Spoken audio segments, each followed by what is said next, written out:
Hi guys, this is Jennifer Marshall with Red Carpet Report, and we are on the red carpet for the season premiere of You're the Worst and The League. Desmin. You're losing alliteration, you know. You look so dapper. Oh, well, thank you. I'm loving this dress you're wearing. So we actually are kind of matching here. We got the blue going on. I like it. I like it. You know, little something, something. I like my shoes better. Maybe a stiletto for you next time. Well, you know, I usually only wear stilettos on Friday. It's Tuesday, so I don't want to screw things up. What's up, my man, right here? How you doing? Good to see you. I would love to talk to you about playing a character that can be difficult to play. He has PTS, and that could be difficult, straddling that line between funny and not funny. So can you talk a little bit about your prep for that? Well, you know, first off, people who have PTSD or any sort of traumatic, you know, illness based on previous experiences, you never really know that they have it by first looking at them or seeing them on the street. I actually have a couple of friends' fathers who I've known for 18 years who have PTSD from previous war experiences, and I had no idea until they saw the show and told me. So, you know, I got to kind of, you know, live off of that and use kind of that. In my own life, I made myself very regimented. I worked out at the same time every day. I ate the same things every day. I only had certain shirts and socks and underwear that I would wear on repeat just to get kind of like that army lifestyle entrenched in me so that that could just subconsciously carry over. But then, you know, other than that, I love to cook and I love to be with my friends, and I'll put your ass in a choker hold if you mess with my boys. So, you know, I just kind of layer all that together, and then whatever we get by working with these fabulous people, that's what comes off on screen.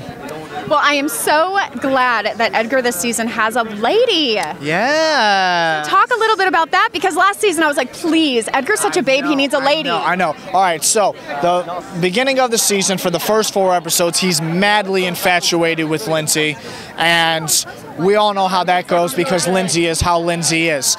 But then he falls into the worlds of improv comedy, which actually is something that he finds that he's good at and that makes him feel good about himself. And then he finds a lovely lady played by the very charming and talented Colette Wolfe, and who is his improv teacher, and sparks fly from there.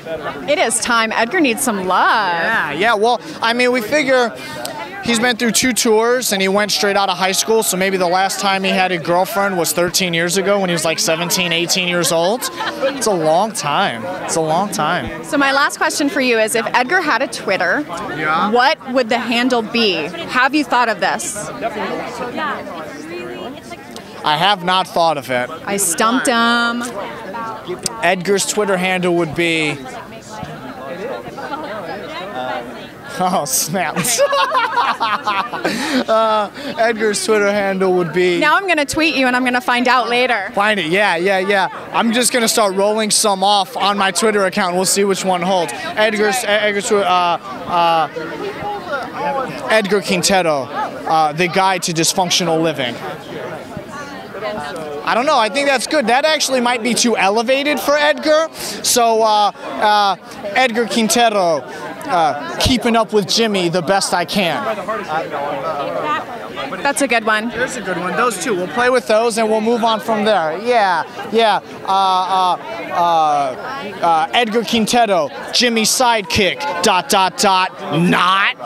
I like that one better. Not. Edgar's his own person. Bringing it back, because, you know, he probably still thinks that that's something cool that people say. He's, you know, a little out of touch with the Joneses. Well, I have to say, I'm a veteran, and I just appreciate your attention to detail with Edgar. Thank you so much. And just thank you. I did hear that you had chatted with somebody on the phone for about an hour and a half as well, and that really means a lot, so thank you. I did. No, thank you, and thank you for your service. I feel like I got the most useful information just in my own mind that we couldn't really play with when we were talking to that vet, just because you can read about it as much as you want and you can hear about it from other people, but for someone to break down their entire story from point A to point B to C to D, the ups and the downs of dealing with PTSD and getting help and going to the VA. Sorry. I'm half Puerto Rican, letters and I don't work sometimes. But to hear like his story right now, I mean, I'm gonna stop because I'm gonna get emotional. But it's just. It's just amazing, and it warms my heart that he was willing to share as in depth as he did. Thank you so much. You are an incredible actor, and I look forward to watching your career catapult as it is doing right now. Thank you so much. Thank you, Desmin. Wonderful talking with you. Take care. See you guys. Peace. Yes. Thanks again. Thank you so much. Appreciate it. I really thank you for your service. Something that smells so good. I'm so distracted right now. Thanks for watching. If you like this, give me a thumbs up, comment below with your favorite FX comedy, and hit the subscribe button. Bye.